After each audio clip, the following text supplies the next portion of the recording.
বাকুম বেরি করে দেওয়া হবে। কথা বলেন, রাজনীতি করার অধিকার অবশ্যই আছে, কিন্তু এদেরকে যদি আবার এদেশে মাথা উঁচু করে দাঁড়াতে দেওয়া হয়, তাহলে নিঃসন্দেহ আল্লামা সাঈদীর আত্মা কষ্ট পাবে, কারণ এরাই ষড়যন্ত্র করে আল্লামা সাঈদীকে মেরে দিয়েছিল। কথা বলে ঠিক না ঠিক?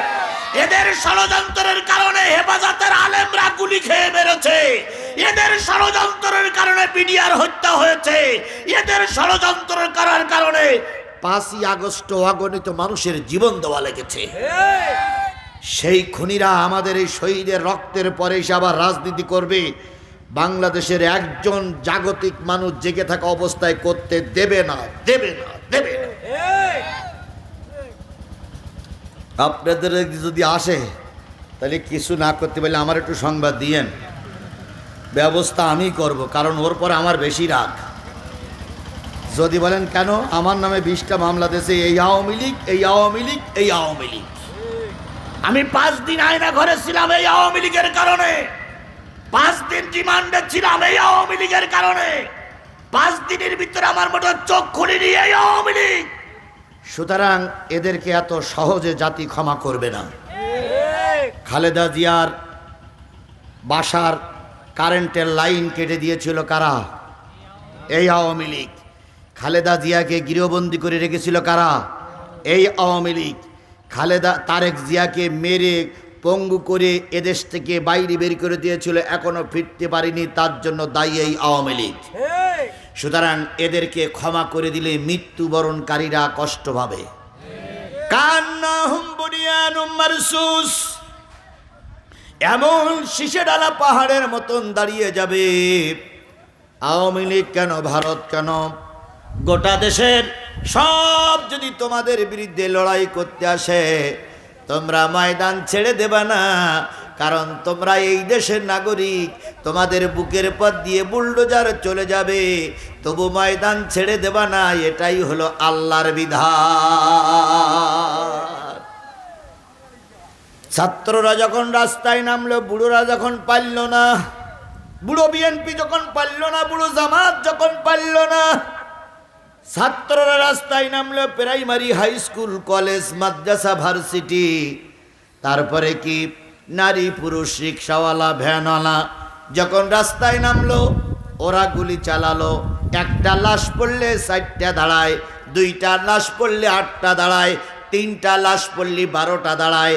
যখন লাইন দিয়ে দাঁড়িয়ে যায়, বাধ্য হয়ে সেনাবাহিনী, পুলিশ, র্যাব, বিজিবি পিছু হটতে বাধ্য হলো। আল্লাহ বলতে কান্নাহুম বুনিয়ানুম মারসুস, কাফেররা যতই বড় শক্তিশালী হোক, তোমরা শীষেডালা পাহাড়ের মতন রাস্তায় দাঁড়িয়ে যাও, ওরা তোমাদের দেখে পালিয়ে যেতে বাধ্য হবে। আধারে ভয় পেও না, আধারে ভয় পেও না, আলো আছে আড়ালে, জালিমেরা পালিয়ে যাবে তুমি উঠে দাঁড়ালে।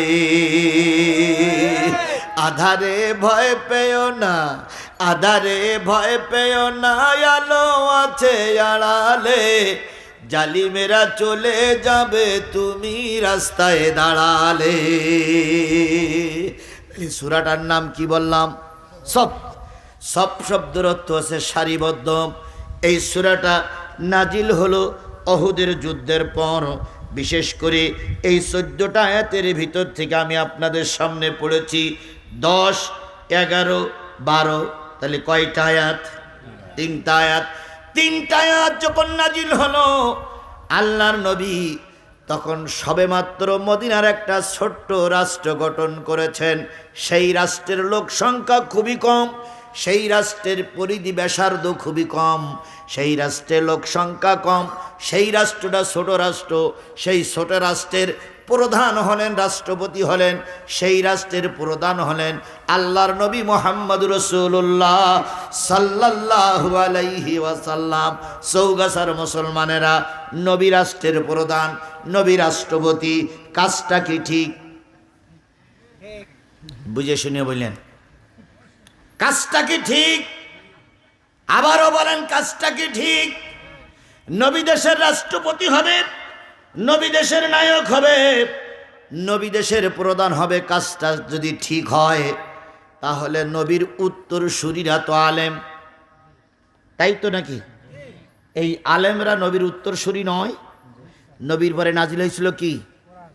এই আলেমরা তো সেই কোরআনের কথাই বলে, বলে না? তাহলে আলেমরা নবীর উত্তরসূরি।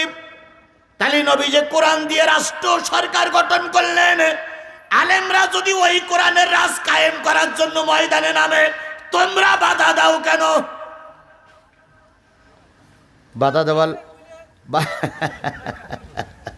বাধা দেওয়া লোক আছে না নাই? আরো জোরে বলেন। আগে ছিল, এখনো আছে।